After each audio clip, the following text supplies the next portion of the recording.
Cadê o Luiz Eduardo? Cadê? Ah! O que você tá fazendo aí no canto? Eu vou te pegar. Eu vou te pegar. Olha só o que esse piazinho tá fazendo. O que você tá enfiado aí no... Olha só. Cadê o Tiquinho, né? Cadê o Tiquinho? Tiquinho. O que você tá fazendo? Olha só o tio. Eu vou te pegar, Pia. Que você tá? Eu vou te pegar, eu vou te pegar, eu vou te pegar, eu vou te pegar, eu vou te pegar, eu vou te pegar. Quero! O que você tá fazendo aí? O que você tá fazendo aí? E se algum sapo já comeu um vagalume, ele nunca mais vai querer outro.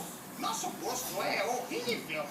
Como é bom estar livre da teia de aranha. É mesmo. Como podemos agradecer vocês?